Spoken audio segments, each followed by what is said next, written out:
এই পৃথিবীতে মানবজাতি ধর্ম, বর্ণ, গোত্র, সামাজিক স্ট্যাটাস, অর্থনীতির ভিত্তিতে নানা ভাগে বিভক্ত।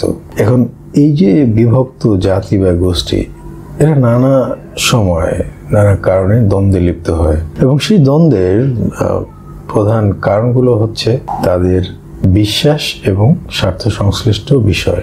মহান সৃষ্টিকর্তা অনেক জাতি সৃষ্টি করেছেন, তার ভিতরে মানুষ হচ্ছে গিয়ে অন্যতম শ্রেষ্ঠ এবং সম্মানিত জাতি। তিনি যখন প্রথম মানুষ সৃষ্টি করেছেন, তাকে দিক নির্দেশনা দিয়ে দিয়েছেন যেভাবে সে জীবন পরিচালনা করবে। সেদিক বিবেচনায় তিনি হচ্ছেন গিয়ে ফার্স্ট মেসেঞ্জার অফ গড। এরপরে পৃথিবী যত সামনের দিকে এগিয়েছে, বিভিন্ন সময় তিনি মেসেঞ্জার প্রেরণ করেছেন মানুষের দিক নির্দেশনা দেওয়ার জন্য। একটা পর্যায়ে তিনি এই মেসেজ দিয়েছেন যে এভাবে সব সময় কন্টিনিউয়াসলি শুধু মেসেঞ্জার আসতেই থাকবে না, এর একটা লিমিটেশন আছে। অর্থাৎ একটা সময় একজন ফাইনাল মেসেঞ্জার আসবেন, দ্যাটস ইট, এরপরে আর কোনো মেসেঞ্জার প্রেরণ করবেন না। তো এভাবে একটা সময় ফাইনাল মেসেঞ্জার প্রেরণ করলেন। এখন ফার্স্ট মেসেঞ্জার থেকে শুরু করে যে লাস্ট মেসেঞ্জার, সবাই একই মেসেজ মানুষের কাছে পৌঁছে দিয়েছেন। দিক নির্দেশনা একই ছিল, পার্থক্য যেটা ছিল শুরু থেকে আস্তে আস্তে করে এই মেসেজগুলো আপগ্রেড হয়েছে। কখনো কখনো এই মেসেজ এসেছে একটা কমপ্লিট হোলি বুক হিসেবে, আবার কখনো কখনো সীমিত আকারে এসেছে। কিন্তু যেভাবেই আসুক না কেন, সকলের মেসেজ ছিল সেম। এবং এই কারণে আমরা দেখি যে মেসেঞ্জার এবং মেসেজের ভিত্তিতে এরা সবাই একটা স্ট্রেট লাইন ফলো করেছে, বা এরা সবাই স্ট্রেট লাইনের লোক।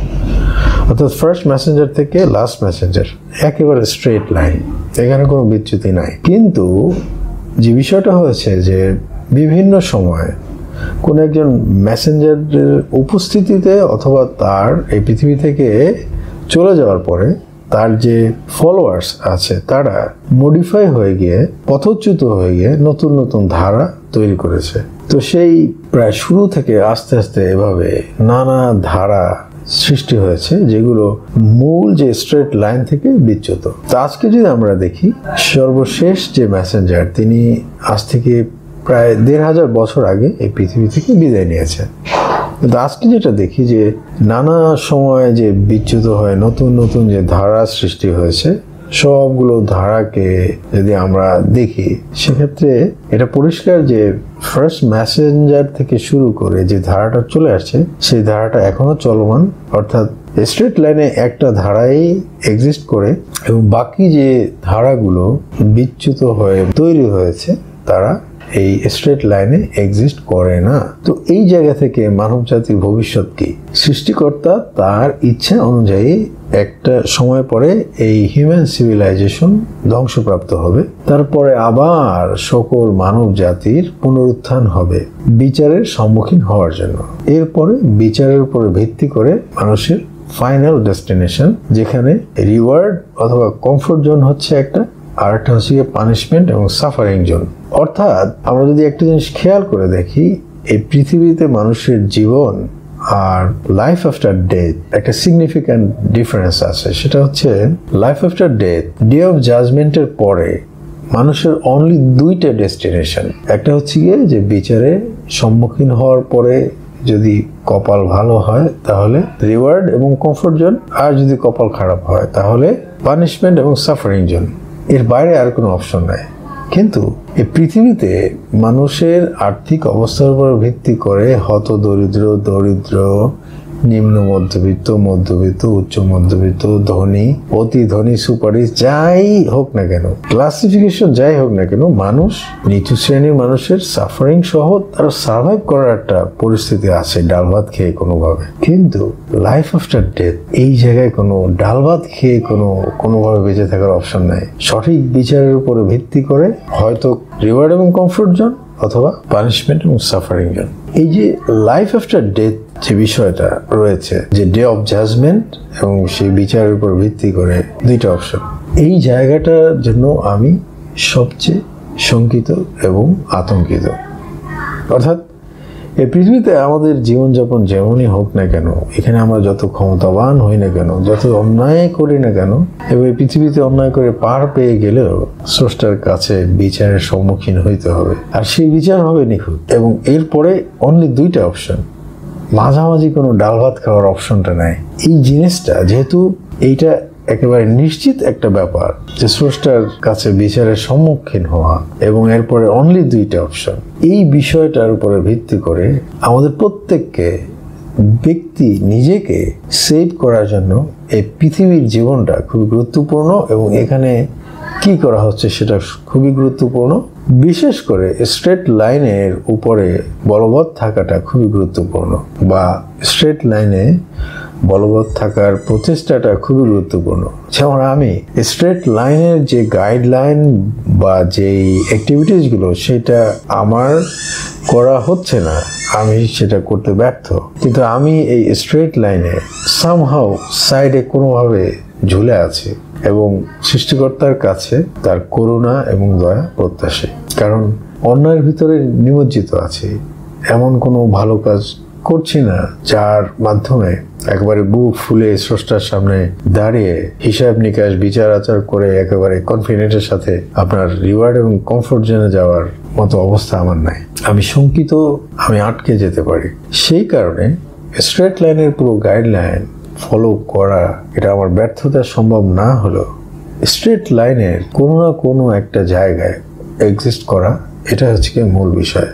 এই হচ্ছে গিয়ে আমার স্রষ্টার সৃষ্টি হিসেবে স্রষ্টার অস্তিত্ব এবং স্রষ্টার যে নির্দেশিত যে স্ট্রেট লাইনের ধারণা, এবং সেই স্ট্রেট লাইনের উপরে থেকে নিজেকে লাইফ আফটার ডেথ সেভ করার একটা প্রয়াস বা ইচ্ছা বা আকাঙ্ক্ষা। এখন একটা বিষয় হচ্ছে আমার এই যে স্ট্রেট লাইনের ব্যাপারে যে আন্ডারস্ট্যান্ডিং এবং রিয়েলাইজেশন, এই আন্ডারস্ট্যান্ডিং এবং রিয়েলাইজেশনকে আমি ধর্ম বিশ্বাস দিয়ে ব্যাখ্যা করতে চাই না। এর কারণটা আসলে কি? দেখুন, এই যে স্ট্রেট লাইনের যে আন্ডারস্ট্যান্ডিং এবং রিয়েলাইজেশন, এখানে কোনো কনফিউশন নাই, যৌক্তিকভাবে সঠিকভাবে এটা প্রমাণিত, এভিডেন্স ইজ ক্লিয়ার, এখানে কোনো কনফিউশনের ব্যাপার নাই। কিন্তু ধর্ম বিশ্বাসের ব্যাপারটা, অর্থাৎ বিশ্বাস যেই বিষয়ের সাথে যুক্ত আছে, সেই জায়গাটা কিন্তু সবসময় যৌক্তিক নয়, বা সেই বিষয়টাকে যৌক্তিকভাবে বিচার করার সুযোগটা কিন্তু নেই। এর কারণ হচ্ছে গিয়ে ধর্ম বিশ্বাসে এই পৃথিবীতে নানা শ্রেণী বিভক্ত আছে, হাজারো ধর্ম বিশ্বাস রয়েছে, এমনকি তার চেয়ে বেশিও হতে পারে, এবং সব ধর্ম বিশ্বাস যৌক্তিকতা দিয়ে মাপকাঠি করার সুযোগ নেই। সেক্ষেত্রে আপনি যদি কোনো ধর্ম বিশ্বাসকে চ্যালেঞ্জ করেন যে যৌক্তিকতা দিয়ে তুমি তোমার ধর্ম বিশ্বাসকে প্রমাণিত করো, আপনি কিন্তু মামলা খেয়ে যাবেন ধর্মীয় অনুভূতিতে আঘাত দেওয়ার কারণে, কারণ সেটা তার বিশ্বাস।